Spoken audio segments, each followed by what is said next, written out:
3 साल पहले के टाइम के बारे में बताया जाता है जब स्पिरिचुअल एनर्जी अचानक से तेजी से बढ़ने लगी थी। चीज़ें हर तरफ बदलने लगी थी। जितनी भी स्पिरिचुअल एनर्जी थी वो चारों तरफ एक्सप्लोर होने लग गई। जितने भी लोग थे वो धीरे धीरे करके अवेकन होने लग गए, लेकिन चारों तरफ मॉन्स्टर का अटैक होने लग गया और जो लोग इनसे फाइट करते थे उनको हीरो नाम से पुकारा गया और वो सब लोगों की मदद करते थे, लेकिन फिर भी धीरे धीरे करके सब कुछ बर्बाद होता गया।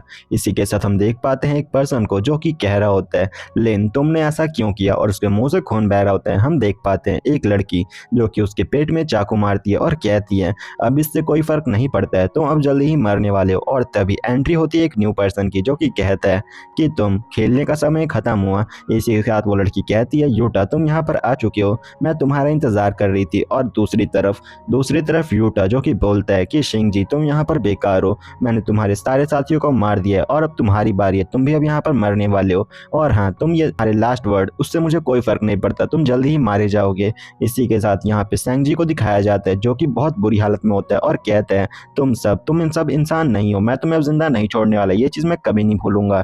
इसी के साथ यूटा कहता है कि क्या तुम मुझे माफ नहीं करोगे, इससे कोई फर्क नहीं पड़ता, तुम कमजोर हो और तुम यहाँ मेरा कुछ भी नहीं बिगाड़ सकते। इसी के साथ वो जोर जोर से हंसने लगता है और कहता है अब जाओ और यहाँ पर मारे जाओ। वो उसको वहीं से धक्का दे देता है। ये करीब 10वीं मंजिल होती है, एक ऊंची बिल्डिंग जहाँ से अपना एमसी नीचे गिर रहा होता है और कहता है ये सब क्या हो रहा है। नीचे की साइड ढेर सारे मॉन्स्टर होते हैं और वो सारे मॉन्स्टर यहाँ पे सेंगजी को खाने के लिए तैयार होते हैं। जितने भी मॉन्स्टर होते हैं वो सब उसको खाने के लिए आगे बढ़ते हैं और दूसरी तरफ सेंगजी बस यही सोच रहा होता है कि उसके सारे साथी यहाँ पर मारे गए, इसमें सारी गलती उसे की है, उसको यहाँ पे सब कुछ संभाल कर रखना चाहिए था। अगली बार वो किसी पर विश्वास नहीं करने वाला, लेकिन अगर उसका रीबर्थ होता है तो वो उसको कभी भी माफ नहीं करने वाला, ये चीज़ तो पक्की है। इसी के साथ वो यहाँ से गिरना शुरू करता है और कहता है मेरी लाइफ इसी के साथ खत्म होती है। लेकिन अचानक से एक नोटिफिकेशन आती है जहाँ बताया जाता है supreme martial art acquire system को एक्टिवेट किया जा रहा है। जो होस्ट है उसकी जान खतरे में है, इसी वजह से इसको एक्टिवेट किया जाता है। यहाँ पर जो होस्ट है प्लेयर के पॉइंट्स बहुत ज़्यादा कम हो चुके हैं, इसीलिए यहाँ पे रैंडमली सिलेक्शन किया जा रहा है, पॉइंट्स को यहाँ दिया जा रहा है। और इसी के साथ जो टाइम है उसे रिवर्स किया जाता है 3, 2, 1 और टाइम यहाँ रिवर्स हो जाता है। हम देख पाते हैं कहीं पर शो चल रहा होता है, एक गोल हुआ होता है और तभी यहाँ पर सेंगजी उठ जाता है और कहता है कि क्या ये भला कौन सी जगह है, मैं मरने नहीं वाला था, अचानक से सब क्या हो गया। वो देखता है जो टाइम है और जो डेट है वो अचानक से पीछे आ गई है, इसका मतलब वो वक्त में पीछे आ चुका है। और ये देखकर वो खुद भी हैरान होता है, लेकिन तभी नोटिफिकेशन आती है प्लेयर इन्फॉर्मेशन, यहाँ पे लोडिंग किया जा रहा है और आपको आपके एट्रीब्यूट बताए जाते हैं, आपकी विश क्या है, आप कुछ भी हासिल कर सकते हैं।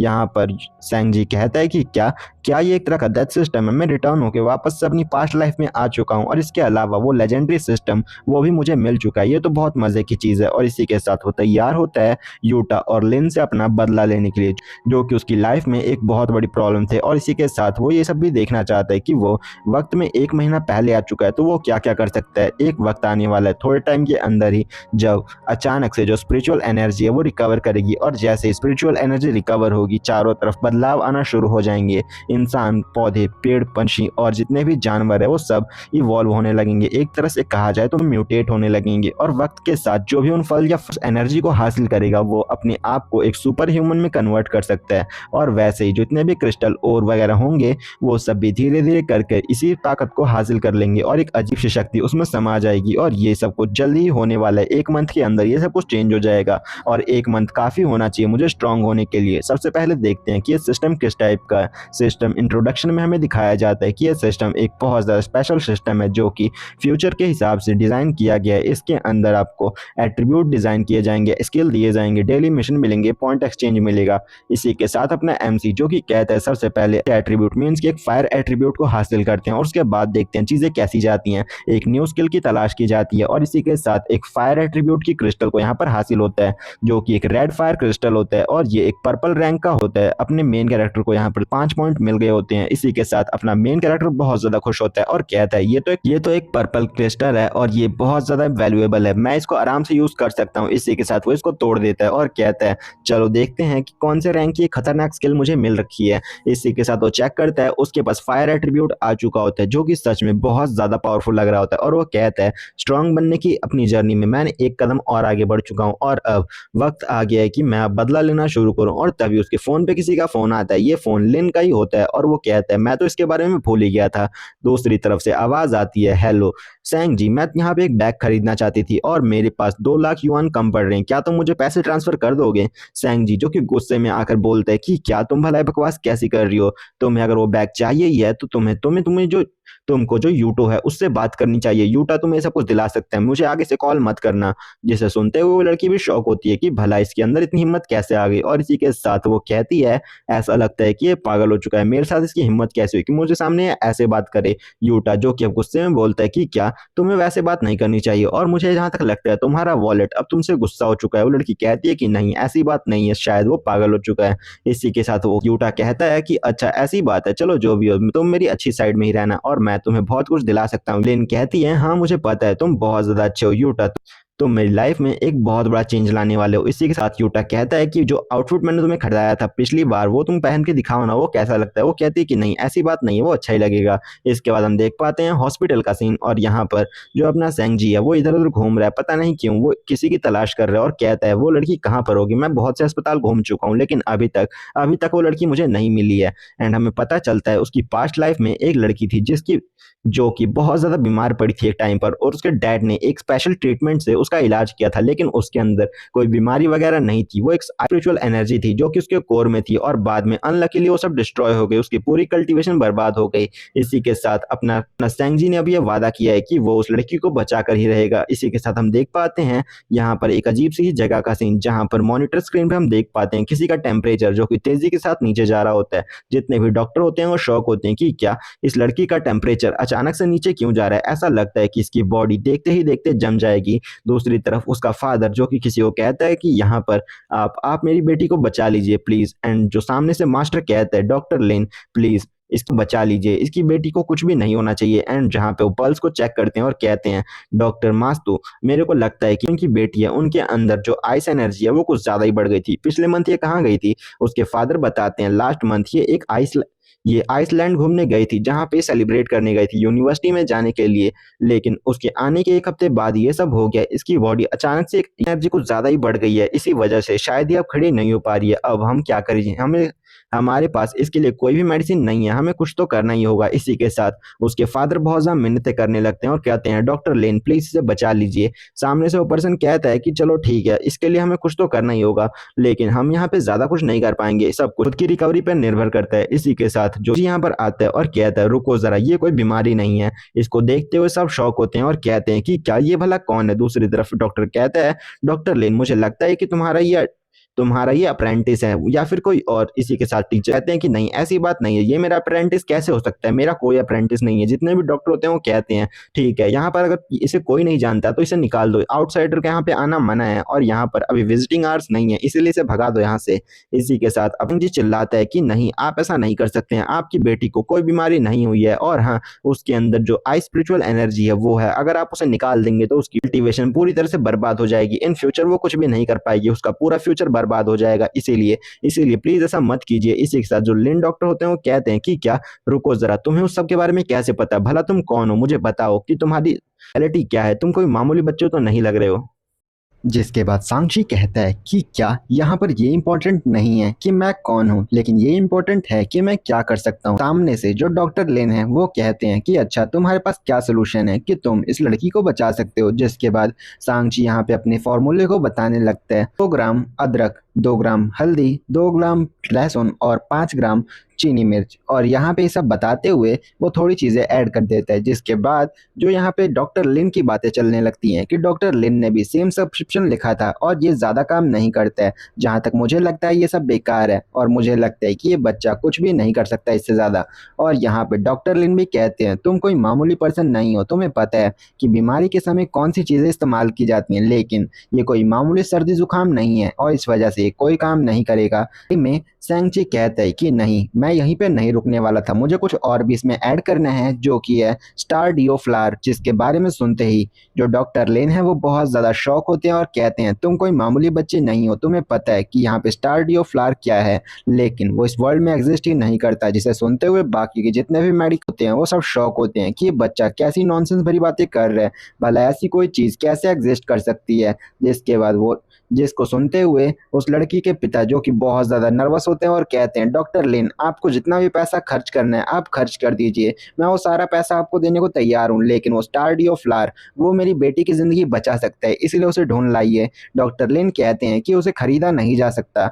यहाँ पर अगर हम लेजेंड्स की माने तो ये बहुत ज़्यादा पुरानी चीज़ है, जब अर्थ के ऊपर स्पिरिचुअल एनर्जी हुआ करती थी उस टाइम की ये बात है, और उस टाइम जो स्पिरिचुअल ग्रास थी वो बहुत ज़्यादा पावरफुल हुआ करती थी। एक ऐसी चीज़ थी जिसके बीच में एक स्टार टाइप कोई फ्लावर बना होता था और वो बहुत ज़्यादा शाइन करता था। वो एक ऐसी मेडिसिन थी जिसका यूज़ करते हुए heal किया जा सकता है, उसकी हीलिंग प्रॉपर्टी भी बहुत ज़्यादा फास्ट है। और ये सब बताते हुए डॉक्टर लिन कहते हैं, लेकिन अर्थ के ऊपर अभी फ़िलहाल के लिए कोई भी स्पिरिचुअल एनर्जी एग्जिस्ट नहीं करती है, इसी वजह से अभी के लिए ये फ्लावर भी एग्जिस्ट नहीं करता। जिसे सुनते हुए उसके फादर बहुत ज़्यादा दुखी होते हैं और कहते हैं, क्या ये तुम्हारे पास है? तुम मेरी बेटी को बचा सकते हो, कोई दूसरा तरीका है क्या? जिसको सुनते हुए सांची कहता है कि हाँ, आपको चिंता करने की कोई ज़रूरत नहीं है, मैं मीका को बचा लूँ, इसके बारे में ज़्यादा चिंता मत कीजिए। डॉक्टर लिन कहते हैं, अच्छा मुझे बताओ कि तुम वो स्टारडू फ्लावर कहाँ से लाओगे? जिसे सुनते हुए सांची कहता है कि हाँ, वो मेरे पास पड़ा हुआ है। जिसे सुनते ही बाकी के सभी लोग कहते हैं, क्या ये इम्पॉसिबल है? ये बच्चा झूठ बोल रहा है।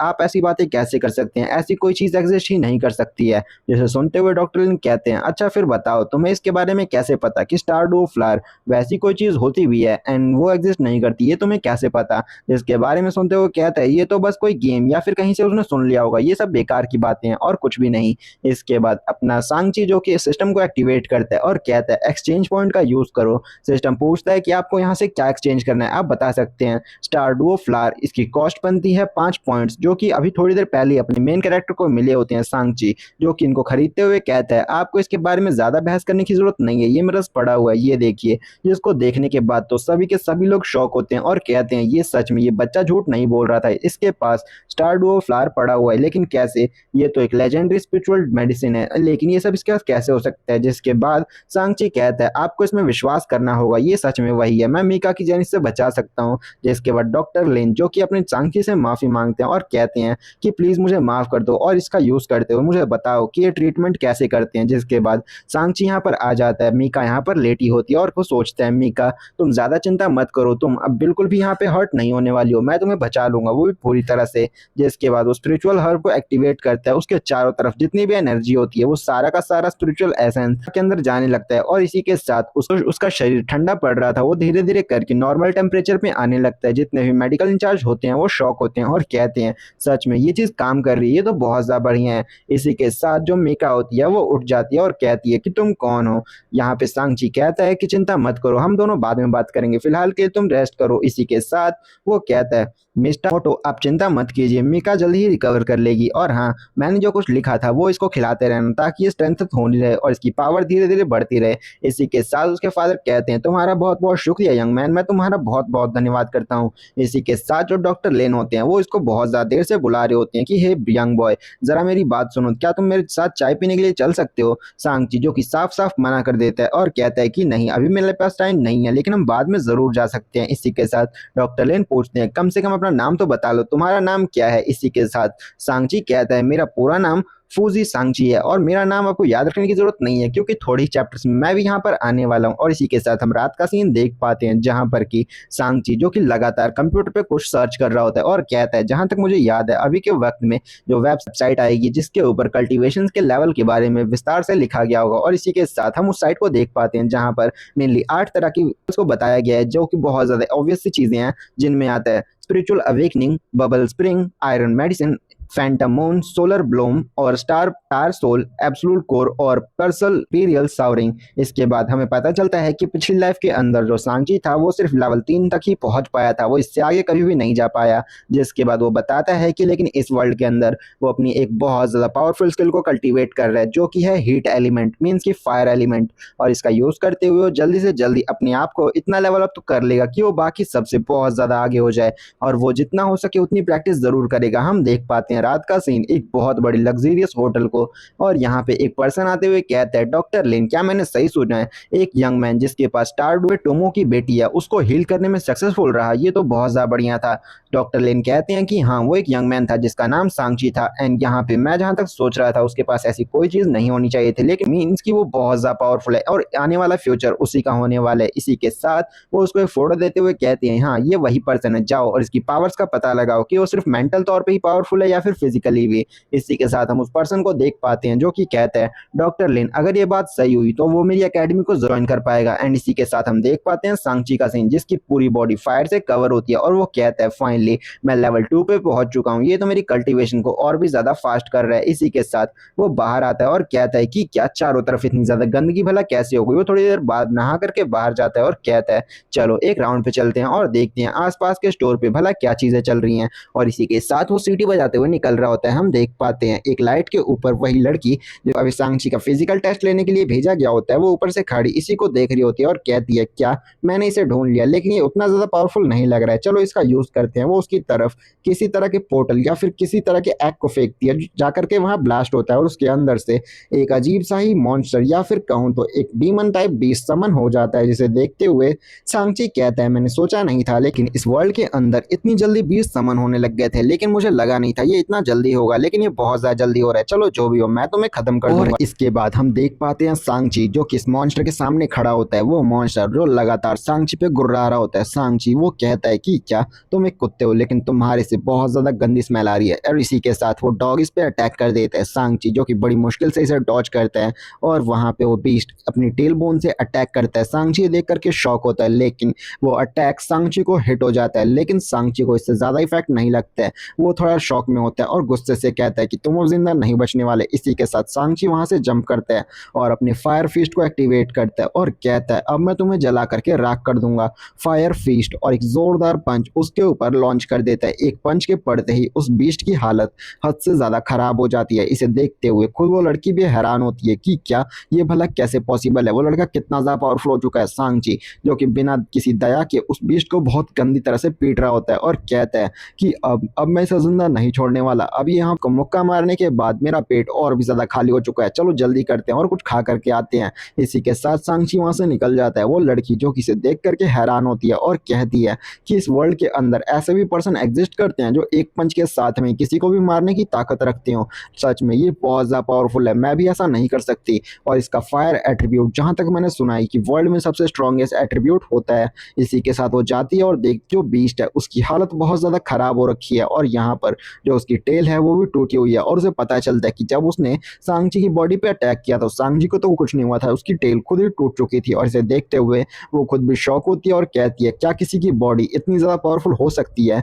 कि उस सामने वाले के अटैक कर सामने वाले को ही डैमेज दे। और इसी के साथ हम सुबह का सीन देख पाते हैं। एक अपार्टमेंट के अंदर सांगची जो कि लगातार अपने दांतों को साफ कर रहा होता है, ऐसा लग रहा होता है कि जस्ट वो अभी उठा और तभी न्यूज आती है कि ब्रेकिंग न्यूज, यहाँ पे सुबह सुबह की बात है, माउंटेन के अजीब सी हीट वेव को सेंस किया गया है। ऐसा लगता है कि पहाड़ों के ऊपर आग लग गई है या फिर कुछ और, लेकिन वहां पे गर्मी अचानक से बहुत ज्यादा बढ़ गई है। इसीलिए आप सबको सूचित किया जाता है, अगर कोई भी पहाड़ों के ऊपर घूमने की सोच रहा है वहां से चुपचाप वापस आ जाए, कहीं ऐसा ना हो कि आप जल करके वहां तंदूरी रोस्ट हो जाए।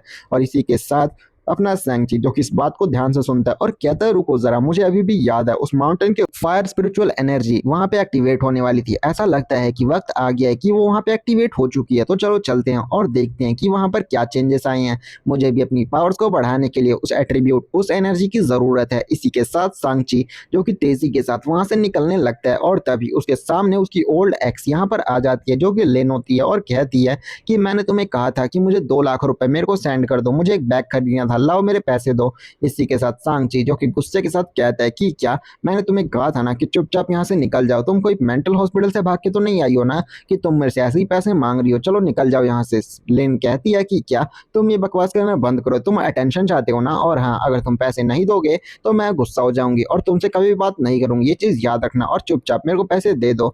लिन यहाँ पे बहुत ज्यादा गुस्सा हो रही होती है। सांगची यहाँ से निकल जाता है और कहता है, गेट लॉस्ट, तुम यहाँ से निकल जाओ, अपना चेहरा भी मुझे मत दिखाना। इसी के साथ हम देख पाते हैं उसी माउंटेन एरिया का सीन, जहाँ पर कि जो माउंटेन है वो हद से ज़्यादा गर्म लग रहे होते हैं। ऐसा लग रहा होता है कि वहाँ से आग निकल रही हो, और जितने भी टूरिस्ट होते हैं वो लगातार आगे बढ़ने की कोशिश कर रहे होते हैं। पुलिस इसमें रोकने में भी नाकाम होती है और कहती है कि वहाँ पे 81 डिग्री तापमान चल रहा है, अगर आप में से कोई भी वहाँ जाता है तो वहाँ पे आपका तंदूरी बन जाएगा, वहाँ से मत जाओ। एक पर्सन जो कि कहता है कि क्या वहाँ पे कोई भी गर्मी नहीं है, और अपने भुट्टे को उस तरफ फेंक देता है। जो उसका भुट्टा होता है वो थोड़ी दूर जाता है और वहाँ पे पॉप अप करके फटने लगता है। ऐसा लगता है कि वहाँ पे तो भट्टी जल रही हो, जिसे देखते हुए सब लोग शॉक होते हैं कि क्या वहाँ पे तो बहुत ज़्यादा गर्मी है, और वो कहते हैं कि प्लीज़ मुझे धक्का मत देना, मैं जल जाऊंगा।